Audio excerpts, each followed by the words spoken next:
देखिए, झारखंड सरकार का पहला बजट 2025-26 का यहाँ सदन के पटल पर रखा गया। अब वह बजट पूरे बजट को नाम दिया गया। वित्त मंत्री राधा कृष्ण किशोर अलग अंदाज में बजट का पूरा पुर्जा लेकर आते हैं और पगड़ी पहना था उन्होंने बजट जब वो पढ़ रहे थे, तो एक अलग अंदाज, एक अलग नाम। हालांकि अब वो सरकार कहा जाता है, लेकिन अब वो बजट भी पहली बार कह दिया। आनंद मोहन जी है हमारे साथ, प्रभात खबर के ब्यूरो चीफ। सर, क्या लगता है आपको, बजट जो है वो हर बार के मुकाबले कितना अलग था? देखिए, बजट बहुत अलग नहीं था। अमूमन जो बजट था पिछले बार जैसा, उससे 13% का ग्रोथ है। पिछले बार 1.28 लाख करोड़ का बजट था, 1,28,000 करोड़ का बजट था। इस बार 1,45,400 करोड़ का बजट है। तो बजट में 13% का इजाफा है। और जो सबसे ज्यादा एलोकेशंस है जो जिस विभाग को गया है वो समाज कल्याण विभाग को गया। समाज कल्याण का लगभग जो बजट है 2.5 गुना बढ़ा और बहुत ऑब्वियस है। आप इस बात को जानती हैं कि मैया सम्मान योजना एक बहुत फ्लैगशिप प्रोग्राम सरकार का चल रहा है। उसमें सरकार को पैसा देना था, चूंकि उसकी राशि में देख रहे हैं 2 महीना 3 महीना लेट होता है, तो एक राजनीतिक एजेंडा बनना स्टेट में शुरू हो जाता है। और चूंकि हेमंत सोरेन सरकार ने आधी आबादी को 18 से 50 साल के महिला को 2,500 रुपया देने की बात कही है, तो वो एक बड़ा प्रोग्राम था। उसमें तय भी था, हम लोग भी लिखते पढ़ते हैं, आप भी बोलती रही है, उसमें एक बड़ा खजाने का पैसा जाना था। तो लगभग 13,000 करोड़ रुपया इन लोगों ने उसमें डाला है। और पिछले बार 8,000 समथिंग लगता है, 8,000 करोड़ के आसपास समाज कल्याण का बजट था, जो इस बार बढ़ करके 2.5 गुना बढ़ा है। लगभग 22,000 करोड़ का वो बजट होने जा रहा है समाज कल्याण का। तो बजट का एक बड़ा हिस्सा जो है वो फ्री बीज वाले मामले में जा रहा है।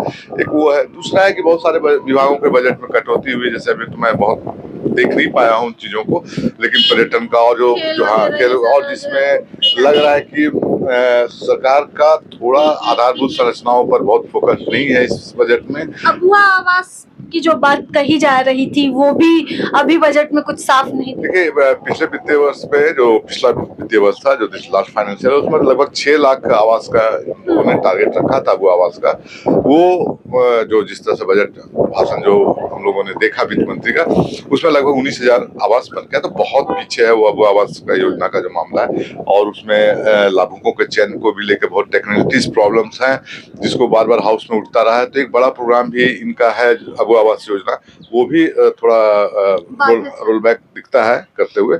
और उसमें बहुत सारा ज्यादा पैसा भी नहीं दे पाए सरकार में। मुझे नहीं लगता कि बहुत सारा पैसा उसमें जा पाएगा इस बार भी, क्योंकि एक तो जो रेवेन्यू कलेक्शन है वो बहुत बड़ा टारगेट है स्टेट के लिए, कि आप राजस्व संग्रह किस तरह से करते हो, क्या आपके पास फाइनेंशियल मैकेनिज्म है। क्योंकि अब सरकार को अब अपने हिसाब से चीजें, जब आप किसी फ्रीबीज योजना में जाते हो तो संसाधन भी बढ़ाने पड़ेंगे, नहीं तो दूसरी चीजें हैम्पर होगी। तो सरकार भी जान रही है, और बजट में देखते हैं जिस तरह से राजस्व का लक्ष्य रखा है सरकार ने, वो कितना कारगर रूप से वो हासिल कर पाती है।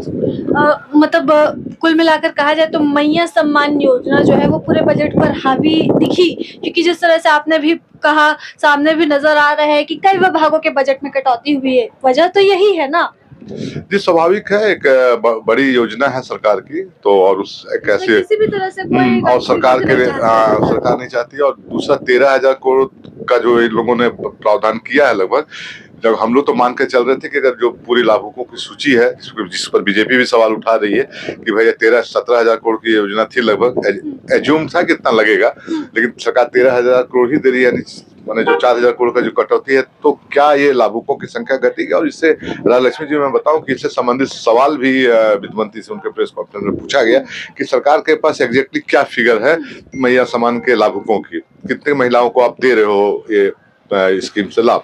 तो उनका, जैसे सरकार ने कहा था कि पिछले बार 59 लाख के करीब हमारे पास ये फिगर है, इतनी महिलाओं को हम दे रहे हैं, लेकिन जो बजट एलोकेशन है वो लगभग 55 लाख का है। तो वो अब लग रहा है कि 55 लाख सरकार मान के चल रही है कि 55 लाख।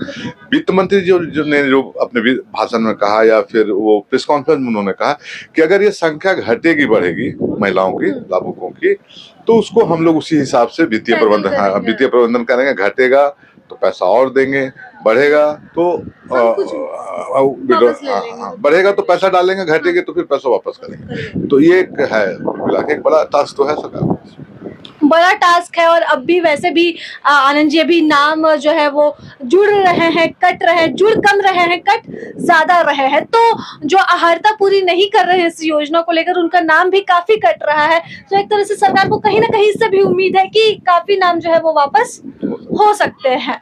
तो ये बात है, मैया सम्मान पर सरकार का पूरा फोकस इस बजट में देखने को मिला। कल्याणकारी योजनाओं पर सरकार का पूरा ध्यान केंद्रित रहा। बजट की राशि 1,28,000 करोड़ से बढ़कर 1,45,400 करोड़ जरूर हुई है, लेकिन यहाँ पर कुछ विभाग जो है उनके हाथ कुछ भी नहीं, कुछ खास नहीं आया है। तो तमाम तरह की बातें हैं और तमाम तरह की चीजें और भी आपको अभी बजट पर विस्तार से देखने, पढ़ने और सुनने को मिलेगी प्रभात खबर के डिजिटल और पेपर के माध्यम से। लेकिन फिलहाल इस रिपोर्ट में बस इतना ही। हमें दीजिए इजाजत। प्रभात खबर से मैं राजलक्ष्मी।